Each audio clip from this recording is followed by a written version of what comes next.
दिनै गणेश चतुर्थी गणेश बाबानि आरजजों गोमखांदों रायजोनि गणेश थानसालिया। रायजोनि दाब दाब जायगाफोराव फालिनाय बायदिनो बाक्सानि गणेश थानसालिफोरावबो सिबियारिफोरनि होंगो दोंगो। रायजो नाङैनो दिनै गणेश चतुर्थी फोरबो फालिदों। बाक्सा जिल्लानि भारत भुटान सिमायाव थानाय बेलस्रि आरो फागमारायाव सानसेनि हाबाफारिजों गणेश चतुर्थी फोरबो फालिनाय जायो।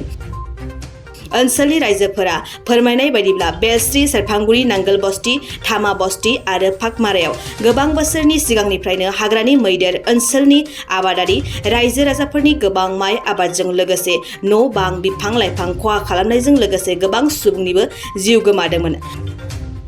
जाहोनाव रायजो राजाफ्रा गोबां जेंनाजों मोगा मोगि जानो गोनां जादोंमोन। रायजोफोरा हाग्रानि मैदेरनिफ्राय रैखाथि मोननायनि थांखिजों बेलस्रियाव 2018 मायथाइयाव आरो फागमारायाव 2016 मायथाइयाव गणेशनि थानसालि लुफुंनानै दिनैसिम गणेशनि फुजा खालामबोदों। बबेखानि बे गणेश फुजाखौ खालामनायनि उननि समनिफ्राय मैदेरनि उरखारा खमायदों होननानै रायजोफोरा फोरमायथिदों। आमी भारत भूटान बर्डारर ओसरत थाका राइज और जंगल ओसरर कारणे आमार इयात हाथीर नानान अत्याचार चले। खेति बातिर उपरत बा मानुर उपरत हिंसा चले और ये खेति बाति बा मानुर उपरत बा घर बारिर उपरत अत्याचारटो अलप आमी सका पाम बुली आशा करी ये पूजा पाठ करा गेছে। गतिके आमी 4 बछरे हल तेनेकुवा पूजा पाति आहा কিন্তু অসম চৰকাৰৰ পৰা বা ভাৰত চৰকাৰৰ পৰা কোভিড-19ৰ কিছুমান এছঅপি নতুন নতুন ওলাই থকাৰ বাবে আমি এই বছৰত ডাঙৰ কৰিব নোৱাৰিলোঁ। তথাপিতো আমি ৰাইজৰ যিখিনি দান অনুদান আহিছে বা অলপ অলপ কিছু দান বৰঙণি আহিছে সেই দান বৰঙণি দি যিখিনি পাৰোঁ আমি এই বছৰো শ্ৰী শ্ৰী গণেশ চতুৰ্থী তিথি আমি পালন কৰিছোঁ। আৰু এই গণেশ চতুৰ্থী পালন কৰাত আমাৰ কিছু আমি ৰাইজৰ ফালৰ পৰা হওক খেতি বাতিৰ ফালৰ পৰা হওক ঘৰ বাৰী ভাঙাৰ পৰা হওক অলপমান আমি সকাহ পাইছোঁ। এই সকাহ পোৱাৰ কাৰণে আমি নিশ্চয় আনন্দিত। আৰু আগন্তুক দিনবোৰতো আমি এইবিলাক এইটো পূজা পাতি যাম বুলি আমি আশা ৰাখিছোঁ আৰু সিদ্ধান্ত কৰিছোঁ। যদিও আমি ৰাস্তাৰ মাজত মন্দিৰটো পাতিছোঁ তথাপিতো আমাৰ 4টা চুপাই এটা সিদ্ধান্ত লোৱা আছে। আমি নিৰ্দিষ্ট এটা জাগা লৈ পেলাই এটা এই মন্দিৰটো সম্পূৰ্ণ ৰূপ দিয়াৰ কাৰণে আশা ৰাখিছোঁ।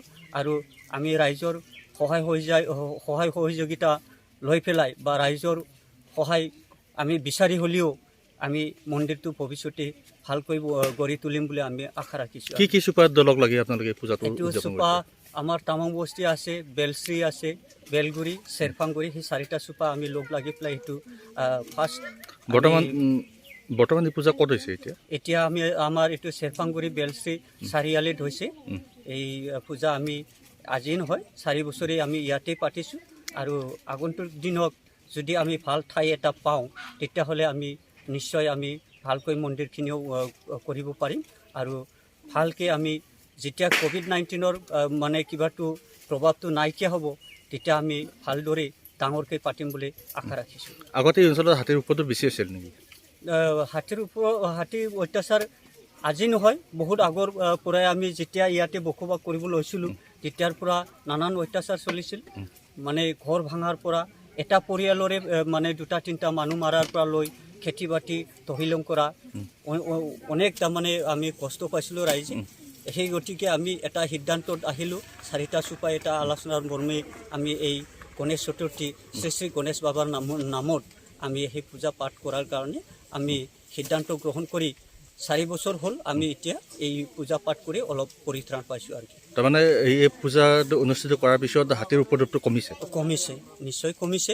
এই কমাৰ কাৰণে ৰাইজে অলপ সকাহ পাইছে